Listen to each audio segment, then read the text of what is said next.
परिचय। बच्चों, आज हम एक नए विषय का अध्ययन करेंगे।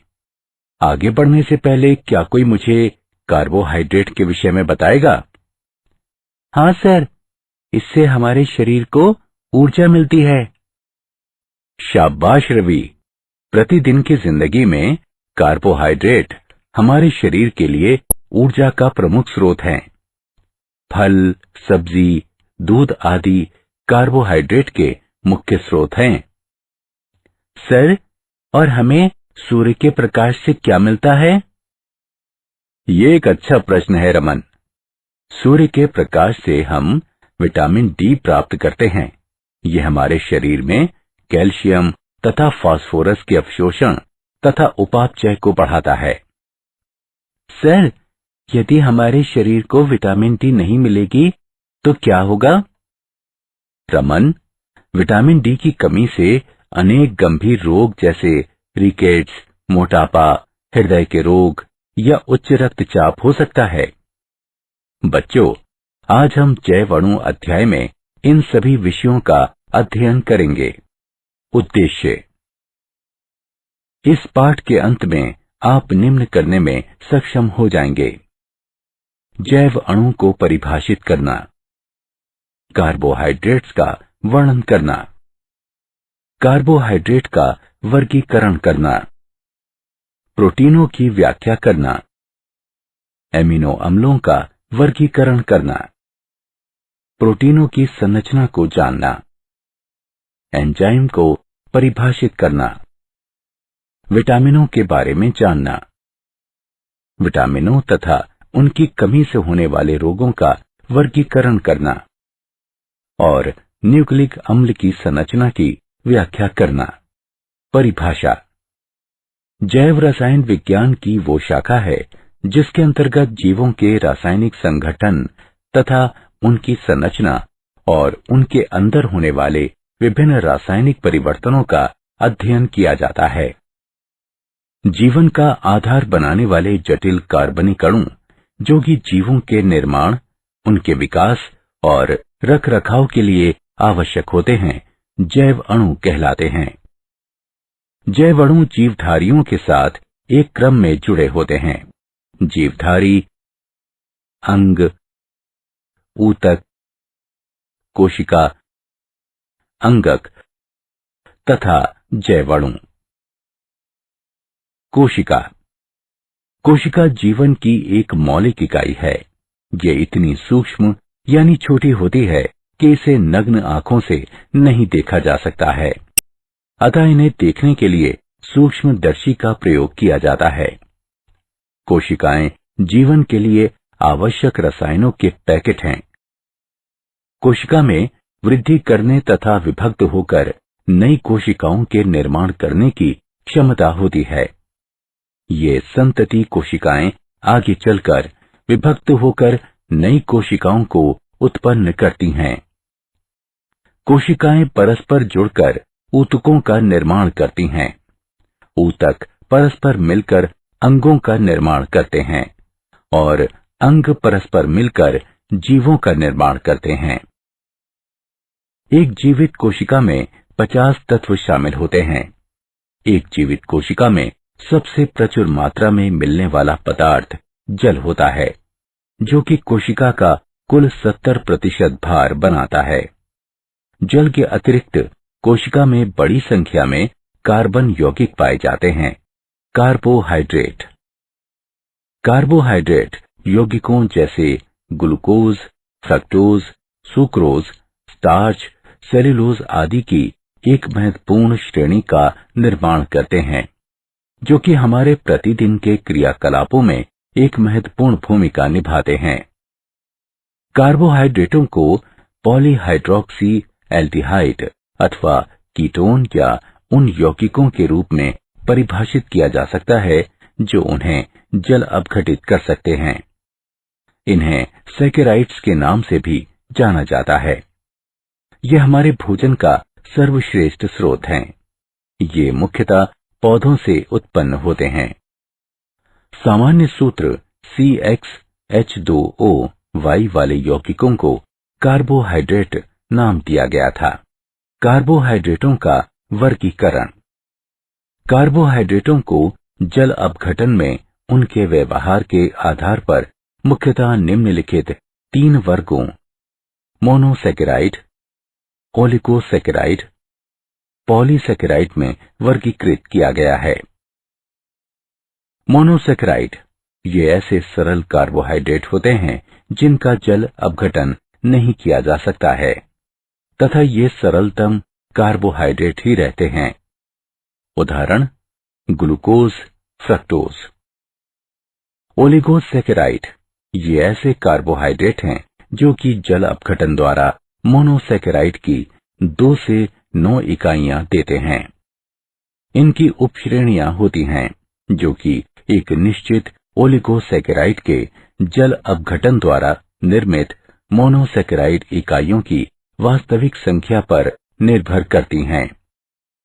डाइसैकेराइड के जल अपघटन से मोनोसैकेराइड की 2 इकाइयां प्राप्त होती हैं। उदाहरण माल्टोज, सुक्रोज। ट्राइसैकेराइड के जल अपघटन से मोनोसैकेराइड की 3 इकाइयां प्राप्त होती हैं। उदाहरण raffinose.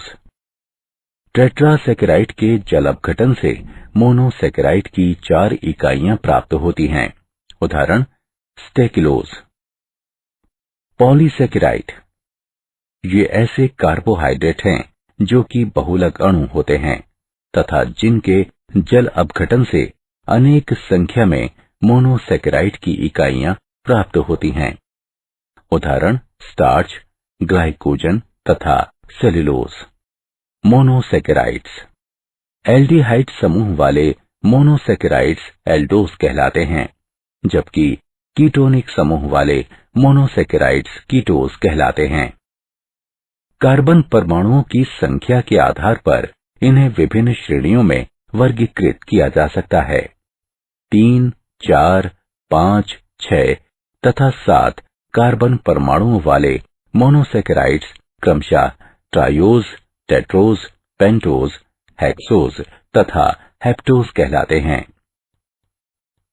D glucose, D galactose तथा डी मैन्नोज 3 मुख्य एल्डोहेक्सोज हैं जो प्रकृति में व्यापक रूप से पाए जाते हैं।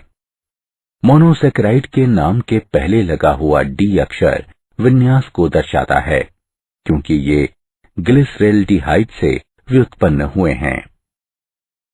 ग्लिसरैल्डिहाइड 2 प्रतिबिंब विन्यास को दर्शाता है। Glucose C6H12O6। ग्लूकोज प्रकृति में मुक्त अथवा संयुक्त अवस्था में पाया जाता है। मुक्त अवस्था में ये मीठे फलों तथा शहद में उपस्थित होता है। पके हुए अंगूरों में 20% से अधिक ग्लूकोज पाया जाता है। संयुक्त अवस्था में ग्लूकोज डाइसैकेराइड तथा पॉलीसैकेराइड में पाया जाता है। जल अपघटन पर माल्टोज तथा स्टार्च ग्लूकोज उत्पन्न करते हैं। ग्लूकोज को बनाने की विधियां निम्न हैं।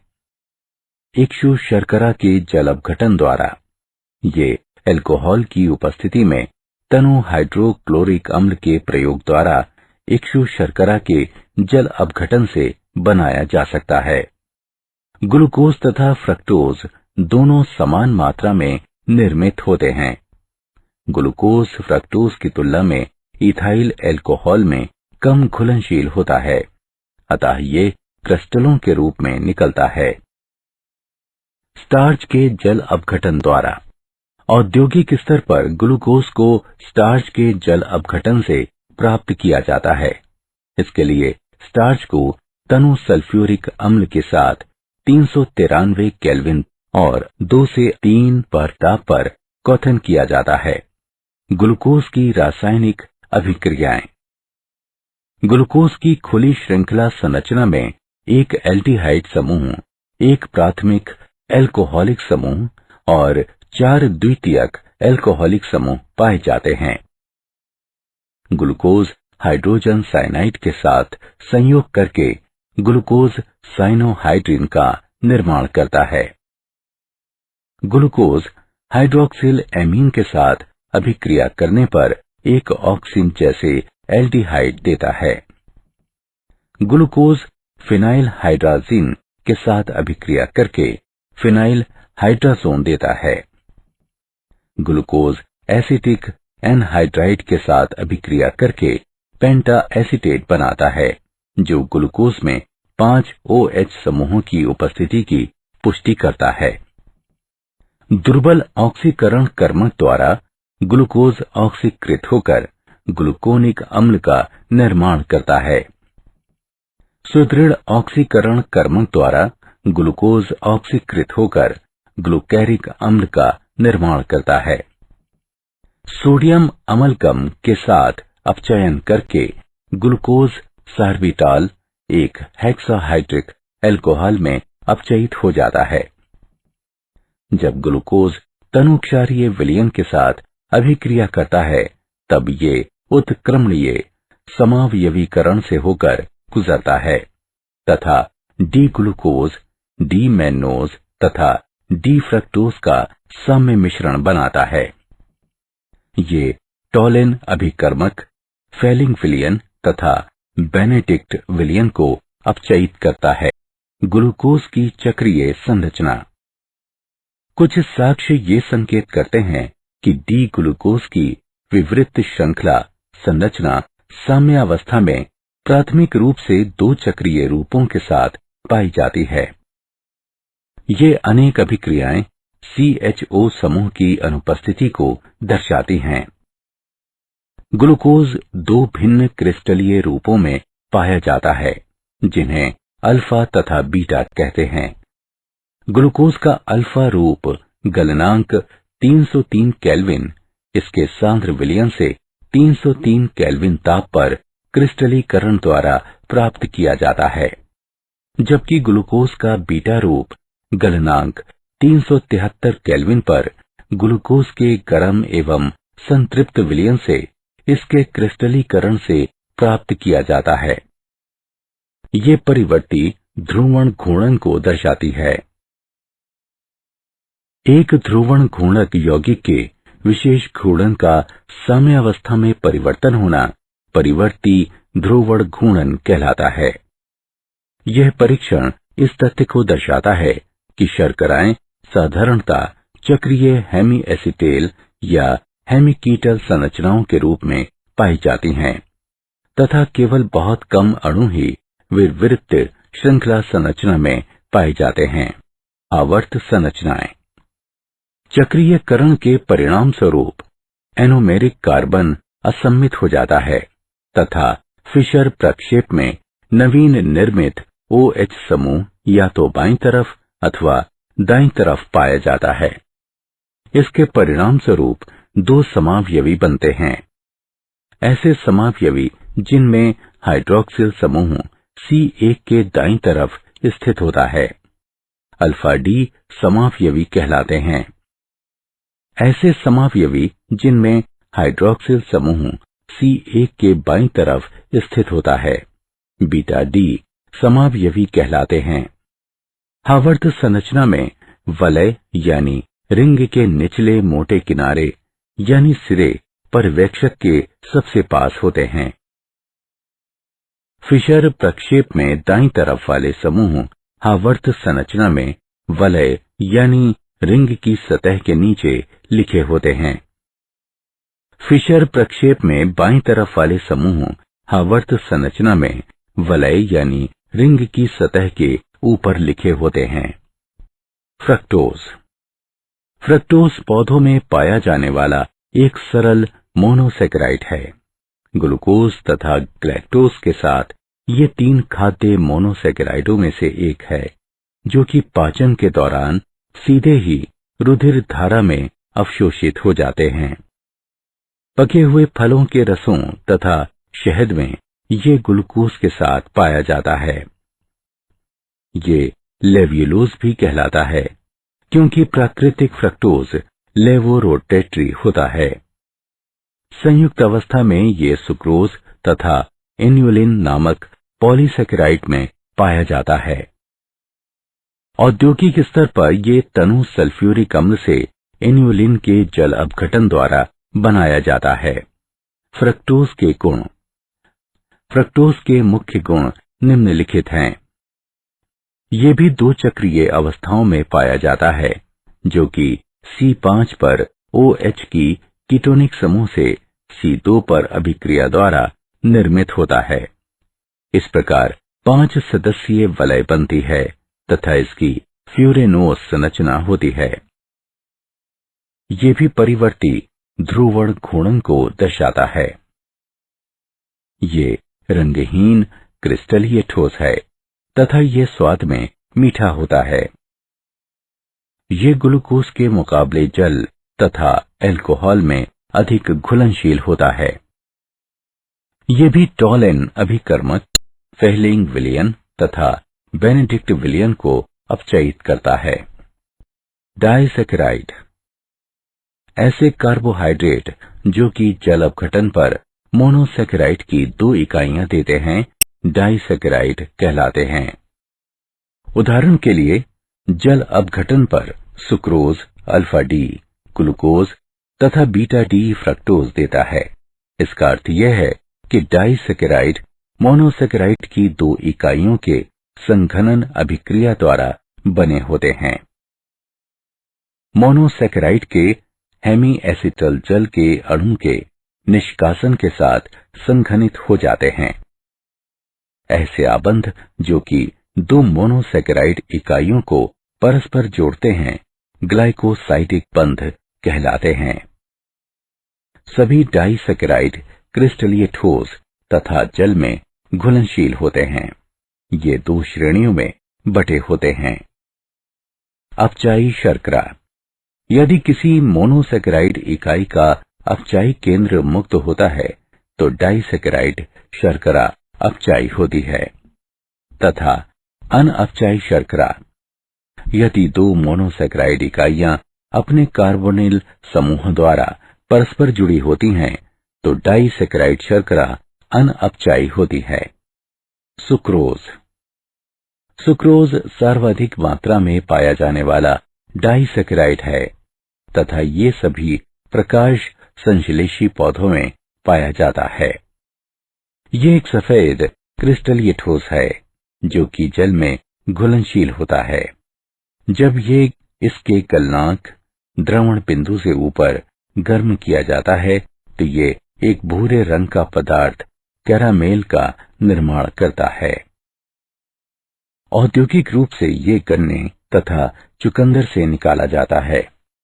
सुक्रोज का जल अपघटन तनु अम्लों अथवा इन्वर्टेज एंजाइम से कराने पर यह समान मात्रा में डी ग्लूकोज तथा डी फ्रक्टोज देता है। सुक्रोज जमा 66.5 डिग्री के विशेष घूर्णन के साथ डेक्स्ट्रो रोटेटरी होता है।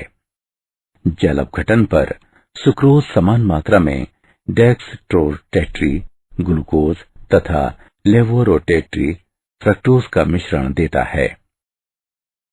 सुक्रोज का ग्लूकोज तथा फ्रक्टोज में समान मात्रा के मिश्रण में परिवर्तन होना ध्रुवीय घूर्णन के चिन्ह में परिवर्तन के द्वारा दर्शाया जाता है। इस प्रकार सुक्रोज का जल अपघटन शर्करा का अपवृतन कहलाता है। ग्लूकोज तथा फ्रक्टोज का समान मात्रा का मिश्रण अपवृत्त शर्करा कहलाता है। माल्टोज। जब डाइएस्टेज एंजाइम द्वारा स्टार्च का जल अपघटन किया जाता है तो उत्पाद के रूप में माल्टोज बनता है। तनु अम्लों के साथ माल्टोज के एक मोल का जल अपघटन करने पर डी ग्लूकोज के 2 मोल बनते हैं। माल्टोज एक अपचायी शर्करा है। माल्टोज में 2 डी ग्लूकोज इकाइयां परस्पर अल्फा ग्लाइकोसाइडिक बंध द्वारा जुड़ी होती हैं, जिसमें एक ग्लूकोज इकाई का C1 अन्य इकाई के C4 से जुड़ा होता है। ये स्वाद में मीठा होता है तथा ये प्रकृति में मुक्त अवस्था में नहीं पाया जाता है। इसमें मुक्त एल्डिहाइड पाया जाता है, जिससे इसमें फेहलिंग विलयन के अपचयन की क्षमता होती है। एल्डिहाइड समूह ऑक्सीकृत हो जाता है, जिसका अर्थ है कि माल्टोज जल में घुलनशील होता है। जलीय विलयन में ये परिवर्ती ध्रुवण घूर्णन को दर्शाता है। लैक्टोज।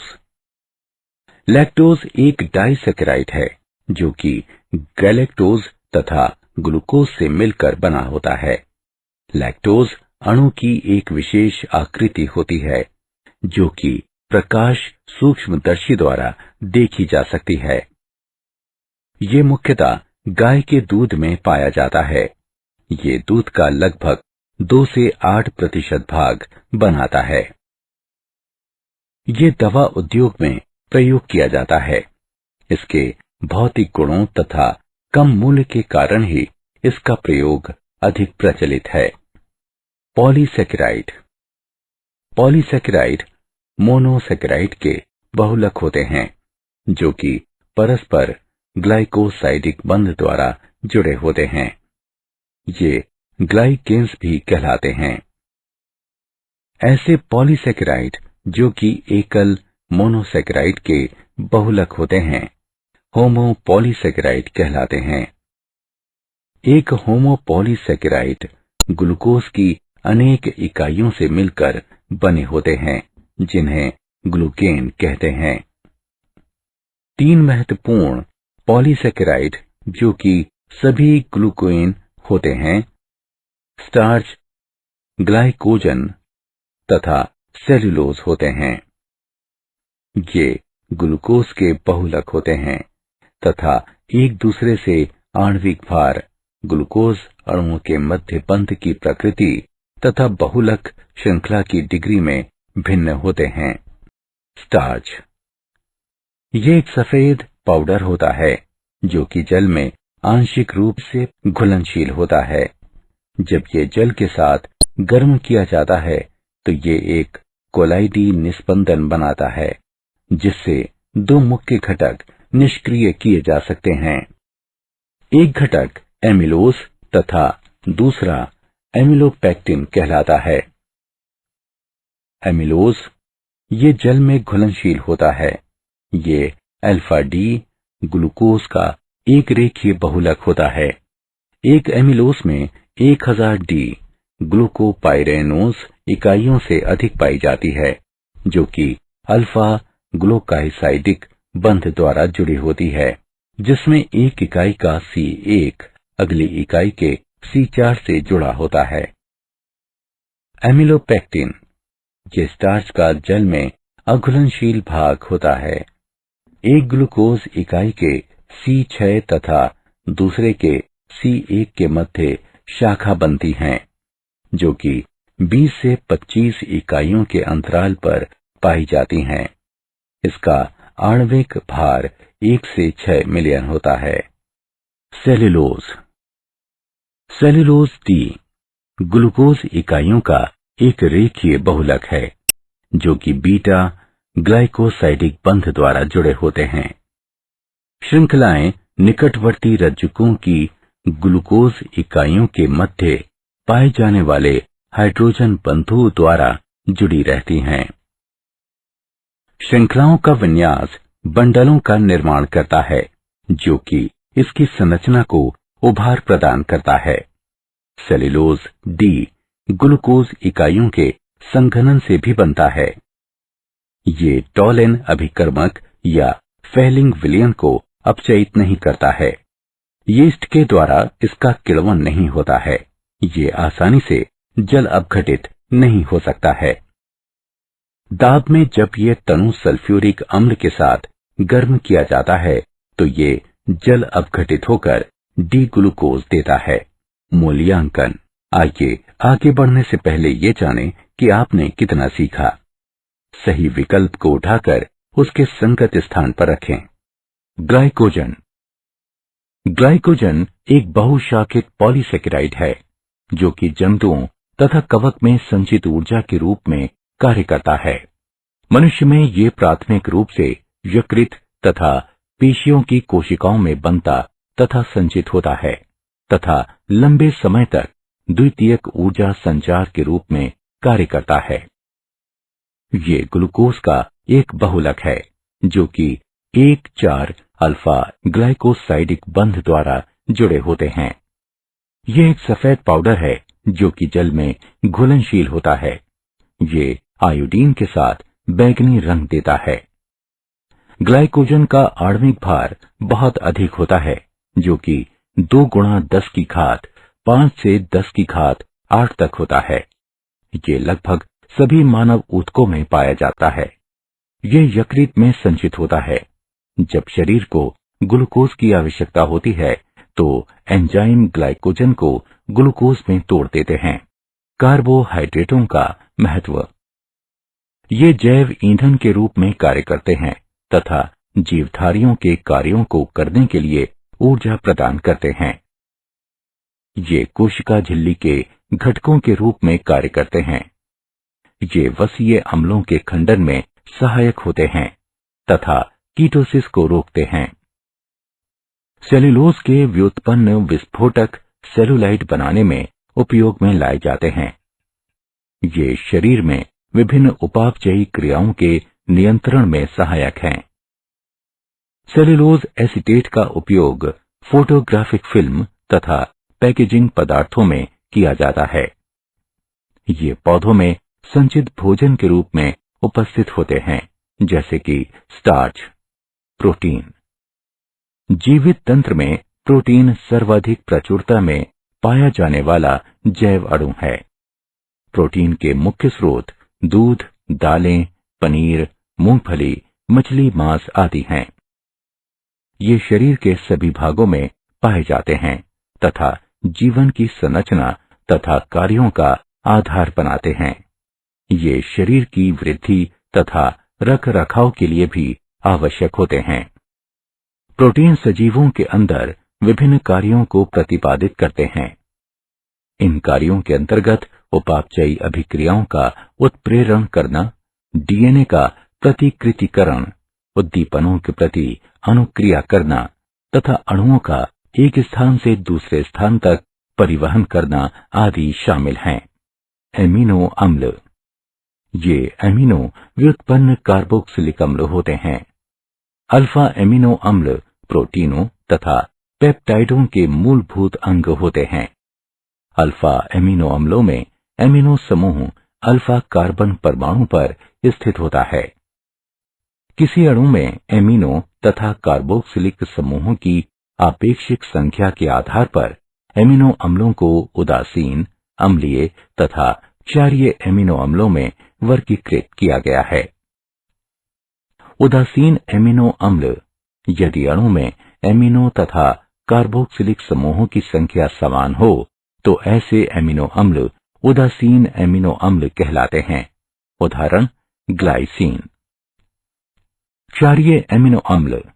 यदि अणु में एमिनो समूहों की संख्या कार्बोक्सिलिक समूहों से अधिक हो तो ऐसे एमिनो अम्ल क्षारीय एमिनो अम्ल कहलाते हैं। उदाहरण लाइसीन। अम्लीय एमिनो अम्ल।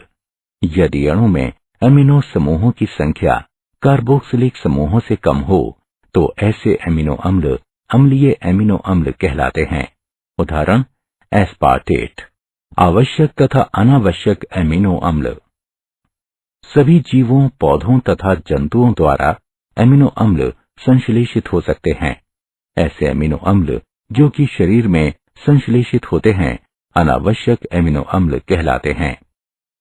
कई जंतु ऐसे एमिनो अम्ल का संश्लेषण करने में असमर्थ होते हैं जो कि उनकी प्रोटीनों के लिए आवश्यक होते हैं। ऐसे एमिनो अम्ल जो कि शरीर में संश्लेषित नहीं हो सकते हैं तथा भोजन द्वारा ही ग्रहण किए जा सकते हैं, आवश्यक एमिनो अम्ल कहलाते हैं। एक वयस्क मानव के लिए 10 आवश्यक एमिनो अम्ल होते हैं। भोजन में आवश्यक एमिनो अम्लों की कमी से रोग हो सकते हैं, जैसे कि क्वाशियोरकॉर, पेप्टाइड, पॉलीपेप्टाइड तथा प्रोटीन्स। एंजाइम जल अणु के निष्कासन द्वारा अल्फा एमिनो अम्लों का बहुलकीकरण करके पेप्टाइडों का निर्माण कर सकते हैं। एमिनो अम्लों के मध्य निर्मित CONH आबंध पेप्टाइड बंध या पेप्टाइड आबंध कहलाता है। इस प्रकार से जुड़ने वाले एमिनो अम्लों को एमिनो अम्ल अवशेष कहा जाता है। ऐसे बहुलक जिनमें अनेक एमिनो अम्ल अवशेष पाए जाते हैं पॉलीपेप्टाइड्स कहलाते हैं। पॉलीपेप्टाइड्स रेखीय बहुलक होते हैं। पॉलीपेप्टाइड श्रृंखला का एक सिरा एक एमिनो अम्ल अवशेष में समाप्त होता है, जिसमें एक NH2 समूह पाया जाता है, जो कि N सिरा कहलाता है। एमिनो अम्ल अवशेष में दूसरा सिरे पर COOH समूह पाया जाता है, जो कि C सिरा कहलाता है। प्रोटीन्स ऐसे अणु होते हैं जिनमें एक या अधिक पॉलीपेप्टाइड श्रृंखलाएं पाई जाती हैं तथा आणविक द्रव्यमान 10,000 से अधिक होता है। एक पेप्टाइड में बंधों का एक विशेष होता है, जो कि एमिनो अम्ल क्रम कहलाता है। एमिनो अम्ल क्रम उस एमिनो अम्ल के 3 अक्षरों द्वारा विशेषीकृत होता है। ये अक्षर परस्पर हाइफन द्वारा जुड़े होते हैं। प्रोटीनों का वर्गीकरण। आणविक आकृति के आधार पर प्रोटीनों को 2 वर्गों में वर्गीकृत किया जा सकता है, रेशेदार प्रोटीन तथा गोलिकाकार प्रोटीन। रेशेदार प्रोटीन। जब पॉलीपेप्टाइड श्रृंखलाएं समानांतर होती हैं तथा हाइड्रोजन एवं डाइसल्फाइड आबंधों द्वारा संयुक्त रहती हैं, तो रेशा सम यानी रेशे जैसी संरचना बनती है। ऐसी प्रोटीनें रेशेदार प्रोटीन कहलाती हैं। ये जल में अघुलनशील होती हैं। ये जंतु ऊतकों के मुख्य संरचनात्मक पदार्थ की भांति कार्य करती हैं। उदाहरण, त्वचा में केराटिन, बाल, नाखून, सींग तथा ऊन। गोलिकाकार प्रोटीन। जब पॉलीपेप्टाइड की श्रृंखलाएं कुंडली बनाकर गोलाकृति प्राप्त कर लेती हैं, तो ऐसी संरचनाएं प्राप्त होती हैं। इनमें दुर्बल अंतरा आणविक बल पाया जाता है। ये जल में घुलनशील होती हैं। ये जैविक अभिक्रियाओं को उत्प्रेरित करती हैं। उदाहरण, इंसुलिन तथा थायरोग्लोबिन। ये उपापचयी गतिविधियों के नियामकों की भांति कार्य करती हैं। उदाहरण के लिए, इंसुलिन रक्त शर्करा के स्तर को नियंत्रित करता है। ये प्रतिजैविकों की भांति कार्य करती हैं तथा रोगों से शरीर की रक्षा करती हैं। प्रोटीन की संरचनाएं। प्रोटीन की संरचनाएं कुछ जटिल होती हैं। प्रोटीन की संरचनाओं को 4 स्तरों पर रखा गया है: प्राथमिक, द्वितीयक, तृतीयक तथा चतुष्क संरचनाएं। प्राथमिक संरचना। किसी प्रोटीन में विभिन्न एमिनो अम्लों के व्यवस्थित होने का क्रम प्रोटीन की प्राथमिक संरचना कहलाती है। एमिनो अम्लों के क्रम में कोई भी परिवर्तन होने पर अन्य प्रोटीन का निर्माण होता है, जो कि जैविक कार्यों को भी बदल देते हैं। द्वितीयक संरचना। किसी प्रोटीन की द्वितीयक संरचना का संबंध उस आकृति से है जिसमें पॉलीपेप्टाइड श्रृंखला विद्यमान होती है। ये 2 भिन्न प्रकार की संरचनाओं में विद्यमान होती हैं: अल्फा हेलिक्स तथा बीटा प्लीटेड शीट संरचना। अल्फा हेलिक्स संरचना पॉलीपेप्टाइड श्रृंखलाओं के नियमित कुंडलन, जो कि अंतरा आणविक बंधों द्वारा स्थापित होता है, उसके परिणाम स्वरूप बनती है। उदाहरण, केराटिन।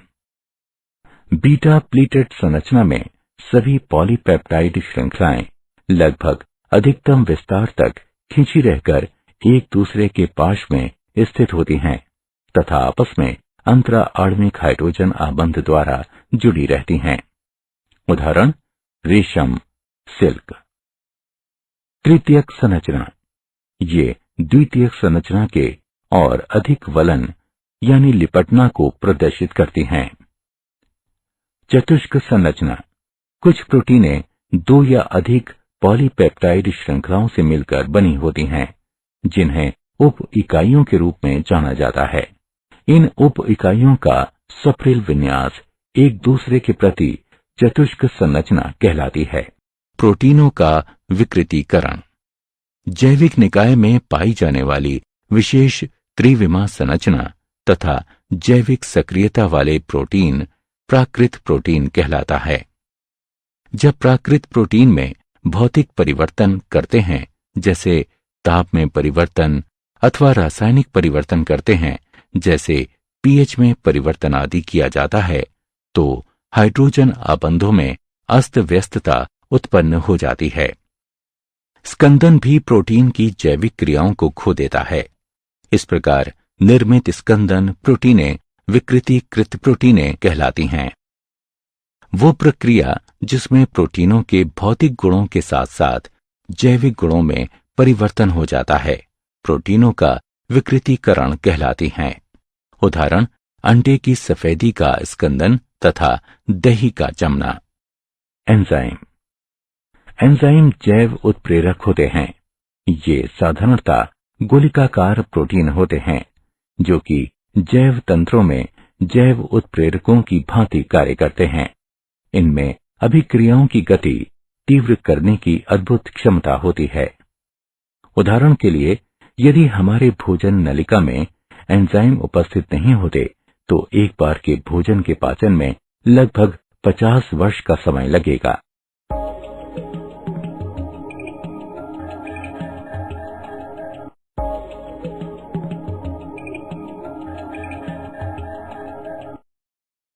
एंजाइमों के कुछ सामान्य तथा महत्वपूर्ण गुण निम्न हैं। एंजाइम किसी विशेष अभिक्रिया अथवा विशेष क्रियाधार के लिए विशिष्ट होते हैं। एंजाइम अनुत्प्रेरकीय अभिक्रिया की गति को अत्यधिक बढ़ा देती है। एक अनुकूल पीएच तथा 310 केल्विन तापमान पर इनकी क्रियाशीलता सर्वाधिक होती है।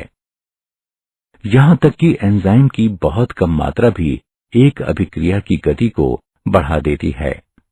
एंजाइम क्रिया की क्रियाविधि। क्रियाधार अणु एंजाइम की सतह पर उपस्थित सक्रिय स्थानों यानी एक्टिव साइटों से जुड़ता है। सक्रिय स्थानों की आकृति इस प्रकार की होती है कि केवल क्रियाधार ही उसमें सही से जुड़ पाता है, जैसे कि एक ताला तथा चाबी। इस प्रकार के विशेष संयोजन द्वारा एंजाइम क्रियाधार कॉम्प्लेक्स का निर्माण होता है। एंजाइम अभिक्रिया की सक्रियण ऊर्जा को कम कर देते हैं। उदाहरणार्थ, सुक्रोज के अम्लीय जल अपघटन के लिए सक्रियण ऊर्जा 6.22 किलो जूल प्रति मोल है, जबकि सुक्रेज एंजाइम द्वारा जल अपघटित होता है तो सक्रियण ऊर्जा केवल 2.15 जूल प्रति मोल होती है। विटामिन। कार्बोहाइड्रेट, प्रोटीन तथा वसा के अतिरिक्त अन्य कार्बनिक यौगिक जो कि सामान्य स्वास्थ्य, वृद्धि तथा पोषण के लिए आवश्यक होते हैं, विटामिन कहलाते हैं। विटामिन कार्बनिक यौगिकों का एक समूह होता है जो कि जीवधारियों की वृद्धि तथा उनके क्रियाकलापों के लिए अल्प मात्रा में आवश्यक होते हैं। उनकी अनुपस्थिति से विशेषहीनता जनित रोग हो जाते हैं।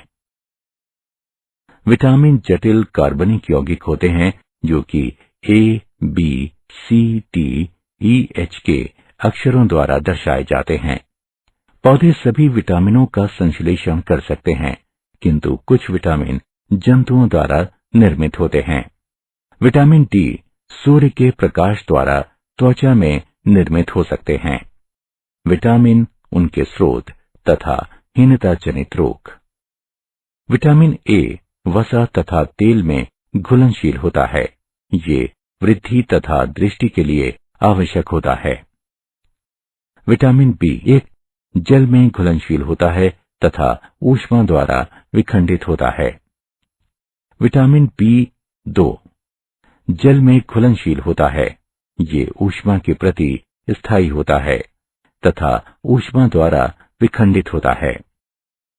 विटामिन बी6 की कमी द्वारा मरोड़ हो जाती है। विटामिन बी12 जल में घुलनशील होता है तथा इसमें कोबाल्ट पाया जाता है। ये प्रकृति में पाया जाने वाला लाल क्रिस्टल होता है। विटामिन सी जल में घुलनशील होता है। ये पकाने पर तथा वायु में रखने पर विखंडित होता है। ये त्वचा को स्वस्थ बनाए रखता है तथा रोगों के प्रति शरीर की प्रतिरोधक क्षमता को विकसित करने में सहायक है। विटामिन डी वसा में घुलनशील तथा जल में अघुलनशील होता है। ये ऊष्मा तथा ऑक्सीकरण के प्रति स्थायी होता है।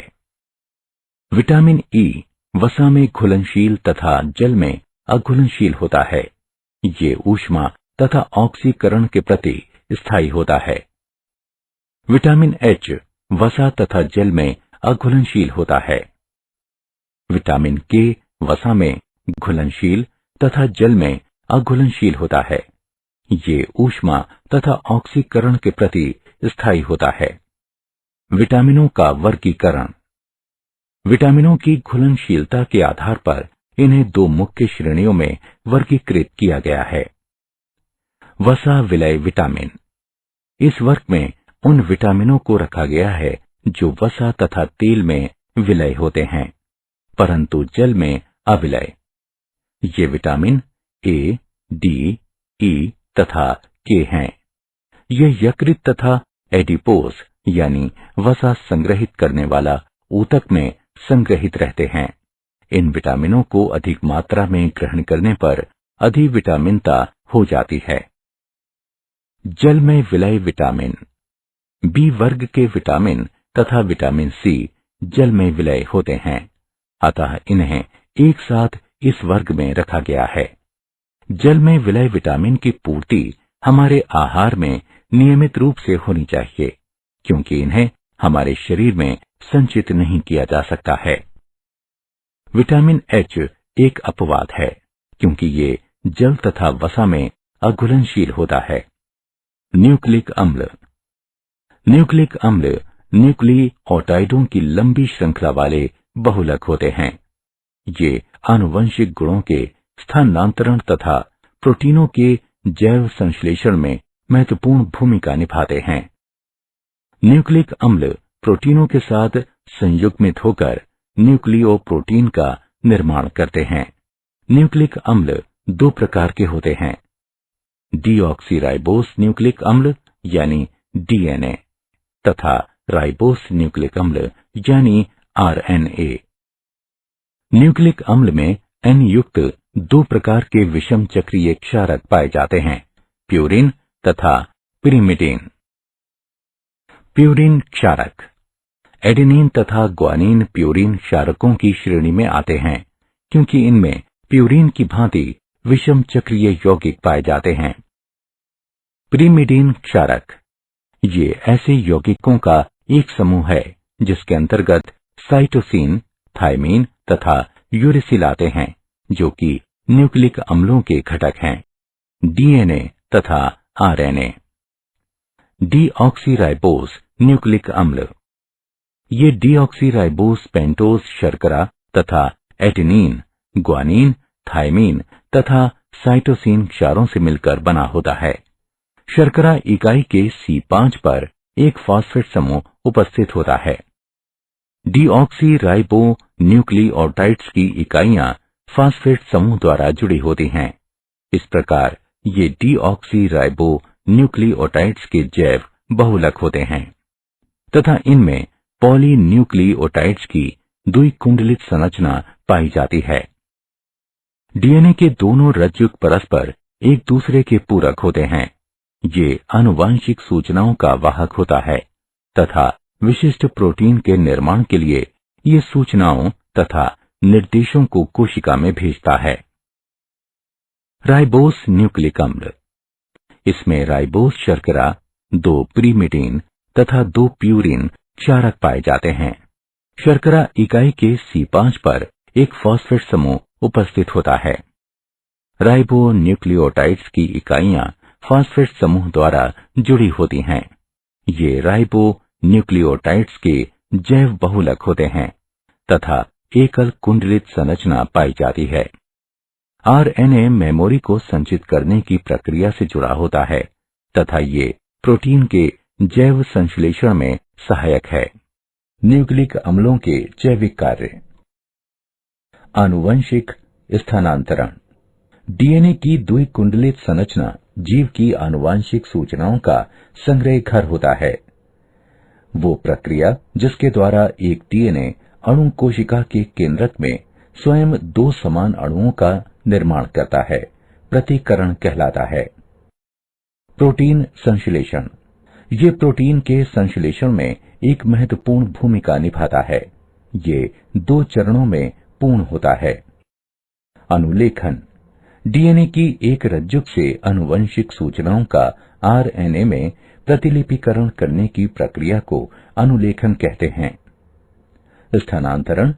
स्थानांतरण या रूपांतरण वो प्रक्रिया है जिसमें अमीनो अम्लों के बहुलकन से पॉलीपेप्टाइड का निर्माण होता है। एमिनो अम्लों के क्रम व अनुक्रम दूत आरएनए में पाए जाने वाले क्षारों के अनुक्रम पर निर्भर करता है।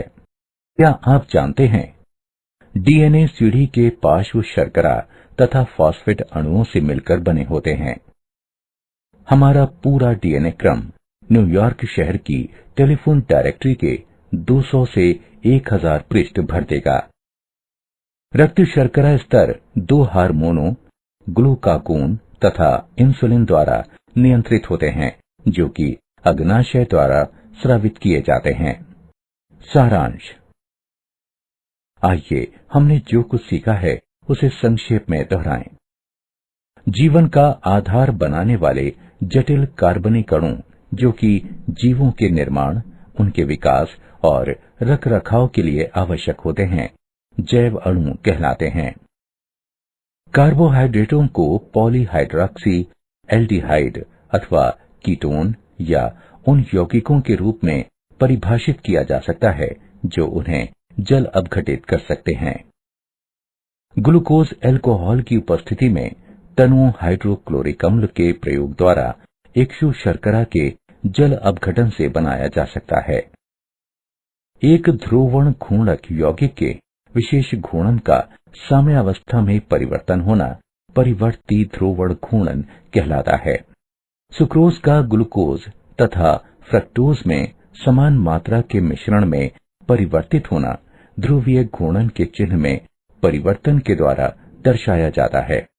इस प्रकार सुक्रोज का जल अपघटन शर्करा का अपवर्तन कहलाता है। ग्लाइकोजन एक बहुशाखित पॉलीसेकेराइड है जो कि जंतुओं तथा कवक में संचित ऊर्जा के रूप में कार्य करता है। कार्बोहाइड्रेट, प्रोटीन तथा वसा के अतिरिक्त अन्य कार्बनिक यौगिक जो कि सामान्य स्वास्थ्य, वृद्धि तथा पोषण के लिए आवश्यक होते हैं, विटामिन कहलाते हैं।